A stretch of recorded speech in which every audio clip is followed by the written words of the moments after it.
Hello, I am रुमान और आप देख रहे हैं SRF ऑटो केयर। अगर आपकी कार भी चलते समय गर्म हो जाती है, जिसके कारण आपको परेशानी हो रही है, कार में ऐसा होना खतरनाक भी हो सकता है। जाने कैसे कार को सुरक्षित रखा जा सकता है।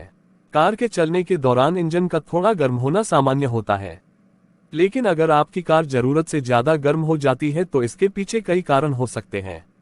समय रहते अगर इन्हें ठीक करा लिया जाए तो अच्छा होता है, नहीं तो कार में बड़ा नुकसान भी हो सकता है। इस खबर में हम आपको ऐसे ही कारण की जानकारी दे रहे हैं, जिससे आप अपनी कार को ओवरहीट होने से बचा सकते हैं। चलती हुई कार के इंजन को ठंडा रखने की जिम्मेदारी कूलेंट की होती है। यह एक तरह का ऑयल होता है जिसका हरा रंग होता है। कूलेंट होने पर इंजन ज्यादा चलने पर भी ठंडा रहता है। कूलेंट का काम सिर्फ इंजन को ठंडा रखना ही नहीं होता, बल्कि इसके कुछ और काम भी होते हैं। कार में कूलेंट होने से जंग भी नहीं लगती। इसके अलावा इसका काम पुराने एंटी फ्रीज के अवशेषों को हटाना भी होता है। अगर आपकी कार में कूलेंट की मात्रा कम होती है, तो ऐसा होना निश्चित है कि आपकी कार हीट हो जाएगी। अगर कार में कूलेंट की मात्रा कम रहेगी तो कार में इंजन का तापमान बढ़ जाता है और लंबे समय में कार के इंजन के कई पार्ट्स पर इसका खराब असर होता है।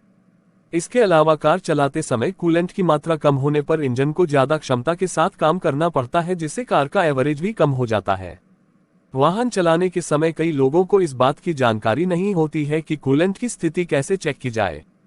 कार चलाने वाले को इस बात का ध्यान रखना चाहिए कि अगर स्पीडोमीटर कंसोल में कार का टेम्परेचर ज्यादा कूल और हॉट के बीच में है तो सब ठीक है, लेकिन अगर सुई हॉट की ओर जा रही है तो इंजन में कूलेंट कम हो सकता है।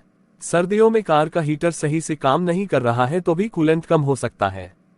6 आमतौर पर 1 या 2 सर्विस तक कूलेंट चल जाता है, लेकिन अगर आपको कार के इंजन के पास बदबू आ रही है तो तुरंत कूलेंट बदल देना चाहिए। कभी भी चालू कार में कूलेंट के ढक्कन को नहीं खोलना चाहिए। इंजन को ठंडा करने के कारण कूलेंट का तापमान काफी ज्यादा होता है और अगर ऐसे में ढक्कन खोलने की कोशिश की जाती है तो जलने का खतरा होता है।